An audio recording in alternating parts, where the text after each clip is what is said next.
Welcome to Heartland Arms, where skills, safety, and training come together. I'm Michael, and today we're going to be talking about holsters and drawing your firearm. Okay? Whether you're new to concealed carry, just starting out with a pistol and just learning how to handle it, learning how to properly carry and draw is a must. The goal here is to make sure you're confident, you're in control, and you are safely using and pulling that firearm to shoot. Now, it's not about speed. It's all about being confident, controlled, and doing it safely. So now, why a holster matters. Holster is what holds your firearm. A good holster has really three key things. It holds your firearm securely. It shouldn't fall out or shift around, okay? So if you notice, that's not going to fall out. You see, I have to force it out. Now, I wouldn't do that with a real firearm. This, of course, is our training BB gun, and it gets beat up and shoved around quite a bit. We don't have a loaded firearm here, but this is modeled off of the Smith & Wesson M&P, and I do have a holster that fits this really good, but it snaps in there. It holds it in there. So it securely holds that firearm. It also covers the trigger completely. This helps prevent accidental discharge. And the holder should stay in place when drawing. So it shouldn't be loose, moving around. That's dangerous. So when this goes in, and this is what we call an inside the waistband holster.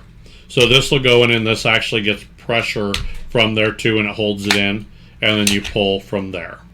So a bad holster can lead to accidental trigger pulls, a dropped firearm, or it can delay access in an emergency. Okay, there's a lot to go with holsters, and this particular one is just it's a universal. It holds several different firearms. And this one will hold only certain types. I have different universal that holds another set.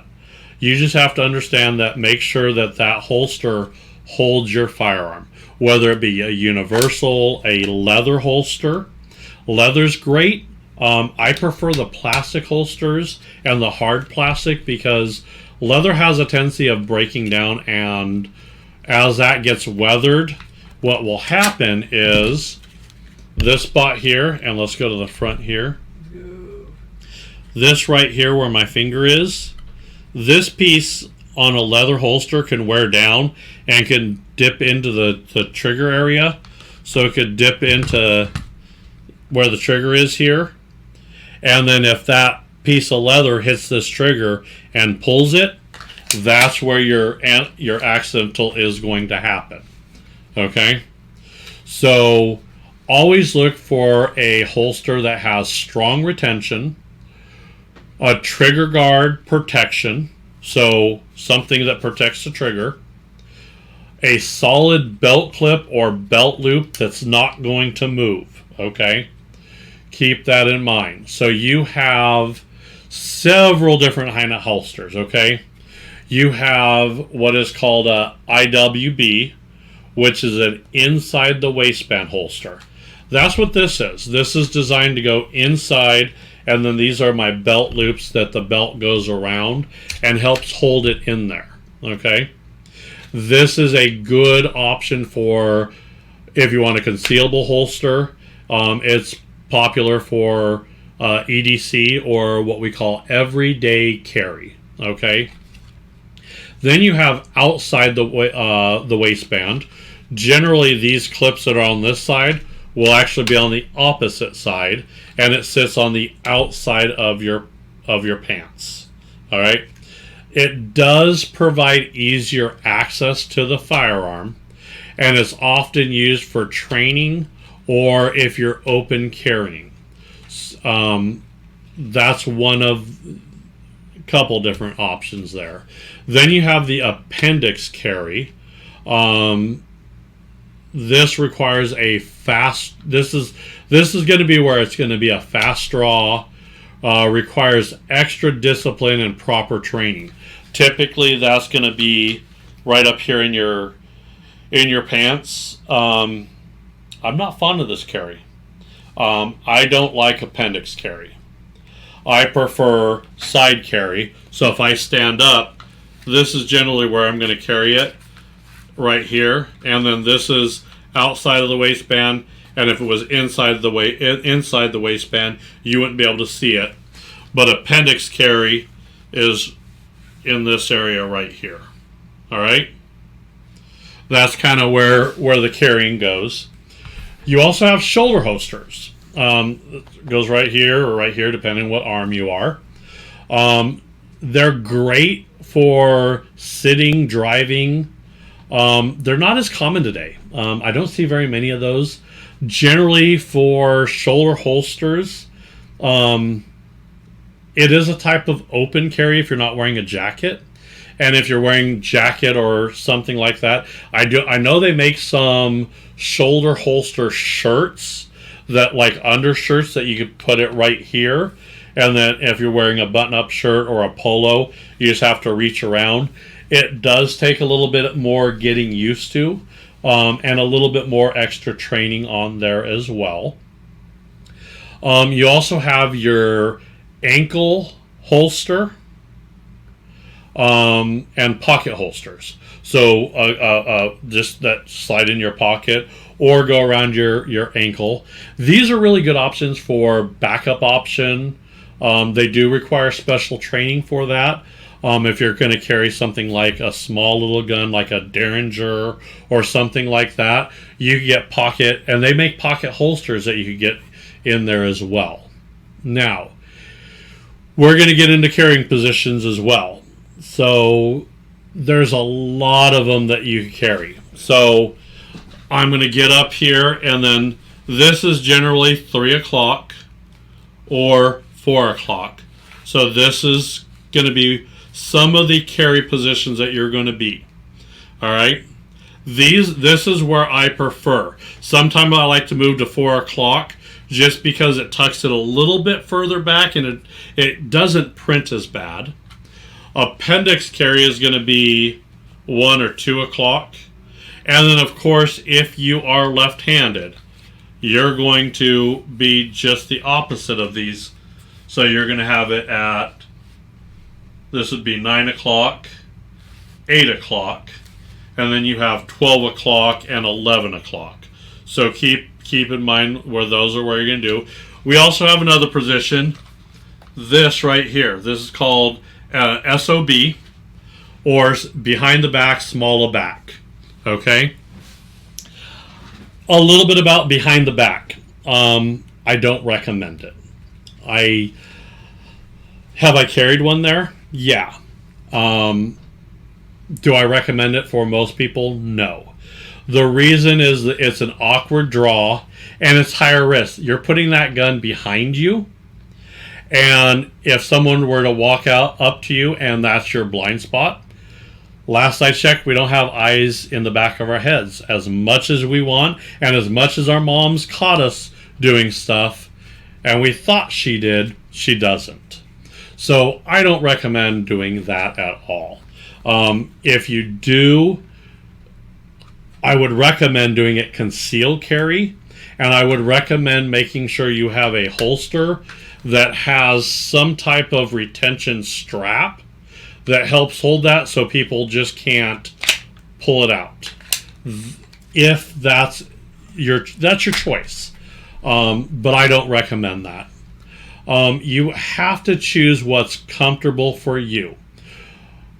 Is it concealable? Is it, can I get a consistent, safe drawing from where that is? And is that going to be good for when I'm driving, where I'm sitting, my normal daily activity? There's a lot of factors that you're going to go in as far as the holster you're picking up, the position you're carrying, where you're going from, okay? Now, when you're drawing your firearm, okay, it should always be a deliberate, practiced process, okay? And it should be the same every time, okay? This is where you want to practice as much as possible. You're going to notice, even on this, your grip. You have to get used to grabbing hold of that. When you get a hold of that, you want to establish a nice solid grip, high grip on the gun, so it's still in the holster. And if you notice, this holster has where the side of the frame. I don't want to keep my finger too low. I want to almost push my finger up higher on the firearm, because when I clear this holster, I want to pull it straight up. Okay? I'm not trying to twist or do anything. I want to pull this straight up, and I want to clear the holster before I start rotating. And if you notice, when I clear this holster, I want to make sure that my finger arm isn't down where the trigger is. I always want it floating high up on the frame. If you practice any of the 4 rules, you should already be there. So when I pull this, even when it comes out of the holster, my finger is already where it needs to be, okay? And then once I clear that holster, and I know I've cleared the front end with that, that's when I want to start to rotate and go forward. So if I was holding this here, it's going to come up.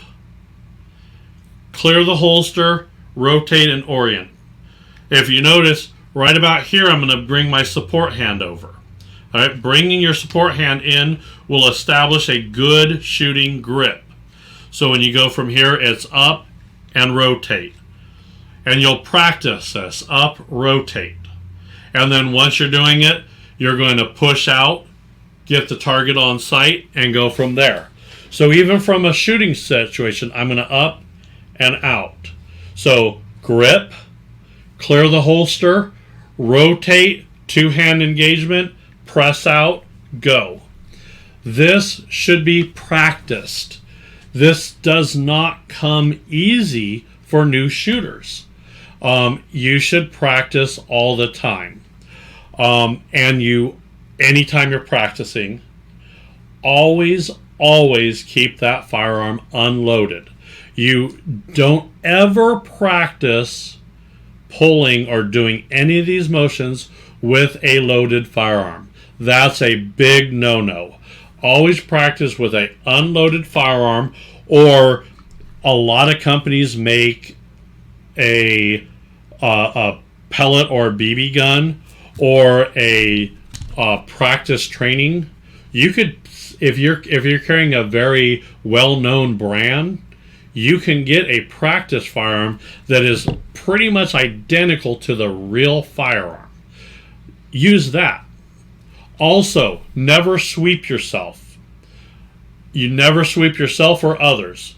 So when I'm doing this, if I have someone right here, I'm not going to have that firearm pointed in that direction.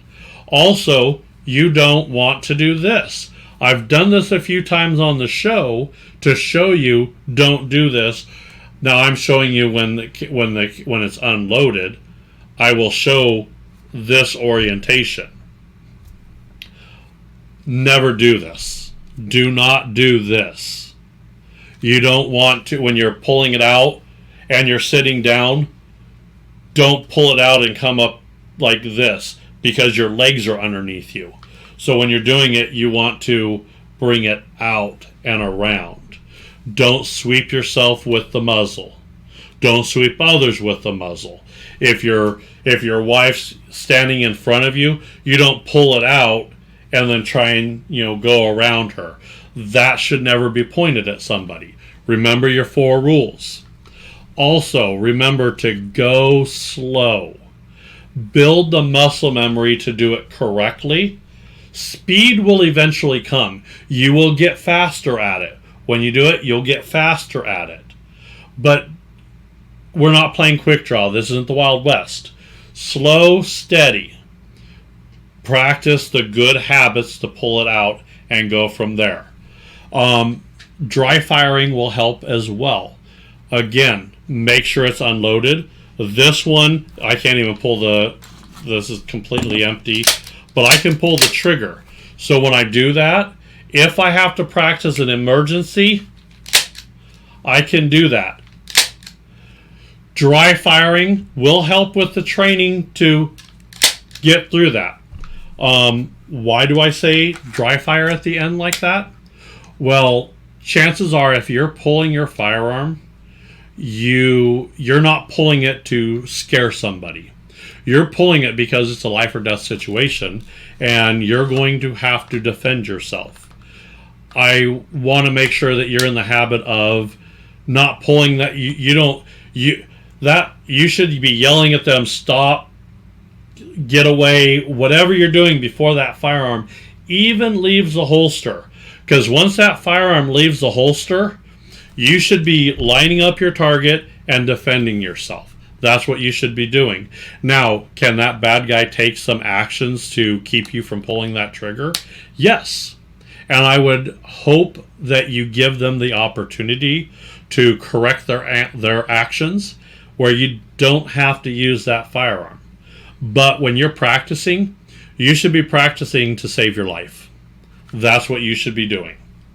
Now, we've covered all unholstering and going through this. And I'm going to cover one of the most dangerous parts of firearms. Reholstering your firearm. So when this is where most accidents happen.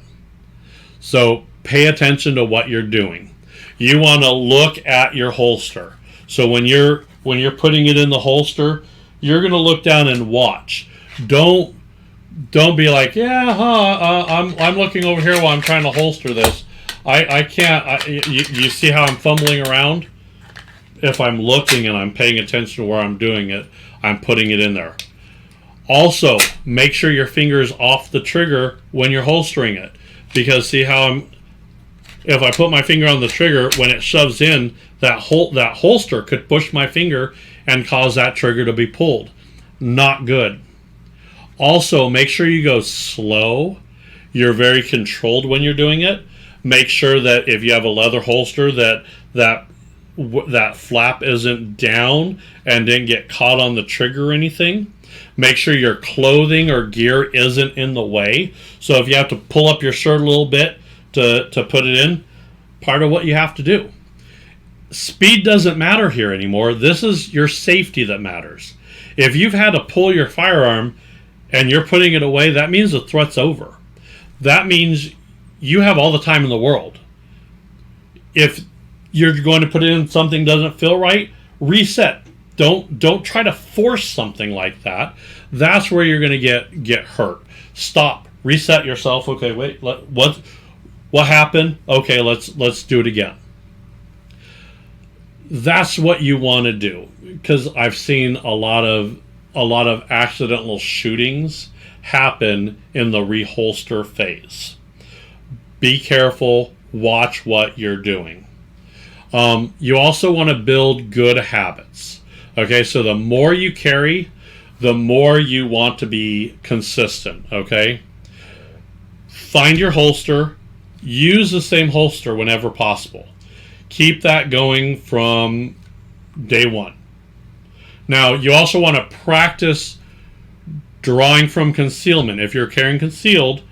And because I've drawn it from shooting on the range and it's been an open, my shirt wasn't covering it. You want to practice drawing from concealment. Practice, practice sitting in the car if that's what you're going to do. Wear your holster and practice if you're going to be mostly in the car. Practice that room. Practice where that is. Go out in the driveway or go in your garage. Don't turn on the car. Sit in there and see where the seatbelt is and orient yourself where you're supposed to be. Wear your holster during normal activity. Get used to wearing it. Get it where it's comfortable and get used to its feel. You don't always have to even have the firearm in there while you're wearing it. Wear the holster without the firearm. Get used to it. Then start putting an unloaded firearm in there to get used to carrying it and just getting it around, maybe just using it around your house. If you have any other needs or anything like that, reach out to an instructor. Attend a class so you can get some feedback on what is best, so you could learn a little bit more, and then maybe get that knowledge that you can build a little more confidence in carrying that firearm in a holster and getting used to that, where that's going to be. Now, keep in mind, drawing has really not a whole lot to do about speed. It's all about being safe. It's all about being consistent and controlling your actions as you're going through. Everything else will follow with training. So you're going to get faster at it. You're going to get better at it. Could you eventually start putting your holster without looking down every time and putting it in? Yes, but I still recommend doing that. Create those good habits right away. Now, your holster is part of your safety system. Knowing how to draw properly makes you better prepared. It makes you a more responsible owner, and it will build confidence that you need to go through with this. So remember to always practice with purpose, carry with care, and you always want to train smart and train to learn. Okay? Make sure you like, subscribe, and follow us on any social media that we have. Facebook, Instagram, X, and I think TikTok as well. And then make sure that you are liking, subscribing us on YouTube, Rumble, and Spotify. The more people like and subscribe, the better our content gets out there for you. But no matter your experience, make sure you keep learning, stay safe, and be ready. Thanks for joining us on Heartland Arms. We'll catch you on the next one.